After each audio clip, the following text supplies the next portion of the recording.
ঈশ্বর দিয়ে শুরু করি।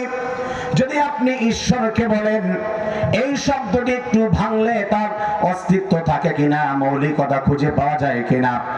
ঈশ্বরকে যদি আমি একটা অক্ষর শেষে ফেলে দেই, তার কোনো অর্থ আসবে না, অর্থ হয়ে যাবে ইস। ইস কোনো অর্থ হতে পারে না। যদি শুরু থেকে আমি রস্যই ফেলে দেই, তার কোনো অর্থ আসবে না, তাহলে সার হয়ে যাবে, এর কোনো অর্থ হতে পারে না। কিন্তু আমার আপনার রব, আমার আপনার সৃষ্টিকর্তা তার সুন্দর নামটি এমন করে রেখে দিয়েছে, আল্লাহ শব্দটির শুরু থেকে শেষ থেকে মাঝখান থেকে সুবহানাল্লাহ, আল্লাহ আল্লাহ দিয়ে পরিপূর্ণ শব্দ দিয়ে আল্লাহ তাআলা পরিপূর্ণ বাক্য তৈরি করেছে। এই শব্দ থেকে যদি আমি শুরুতে আলিফ ফেলে দেই, তাহলে কি থাকবে? লাম লাম হা, তাহলে থাকবে লিল্লাহ। লিল্লাহ দিয়ে কুরআনুল কারীমের ভিতরে আয়াত আছে না নাই? লিল্লাহি মা ফিস সামাওয়াতি ওয়া মা ফিল আরদ, লিল্লাহি মুলকুস সামাওয়াতি ওয়াল আরদি ইয়াখলুকু মা ইয়াশা।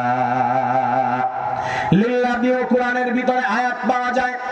এখন আমি যদি শুরু থেকে আলিফ, তারপরে দুইটি লাম রয়েছে, একটি লাম যদি বাদ দিয়ে দেই, লিল্লাহ থাকলো একটা আলিফ বাদ দেওয়ার পরে, তারপরে থেকে গেল।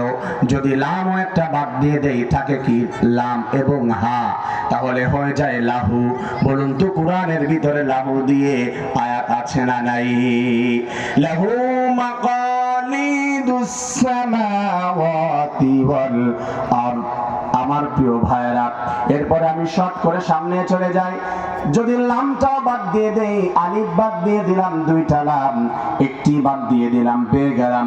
দুইটিও বাদ দিয়ে দিলাম, তাহলে থেকে যায় শুধু হা। হা দিয়ে কোরআনে আয়াত আছে না নাই? হ্যাঁ, জানেন আপনারা? হুয়াল্লাহুল্লাযী লা ইলাহা ইল্লা হু।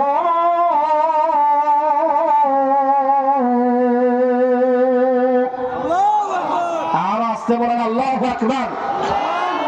হা দিয়ে আল্লাহ তাআলার মৌলিকতা খুঁজে পাওয়া যায়। তার মানে আল্লাহ তাআলা এমন নাম নিজের জন্য রেখেছে, একটি অক্ষর যদি বাদ দিয়ে দাও, অন্য ধর্মের প্রধান যারা রয়েছে মাবুদ, তাহলে তাদের অস্তিত্ব খুঁজে পাওয়া যায় না। কিন্তু আল্লাহ শব্দের শুরু থেকে মাঝখান থেকে শেষ থেকে কোনো অক্ষর বাদ দিয়ে দিলে আল্লাহ তাআলার নামের অর্থের কোনো বিকৃত হয় না। সুবহানাল্লাহ।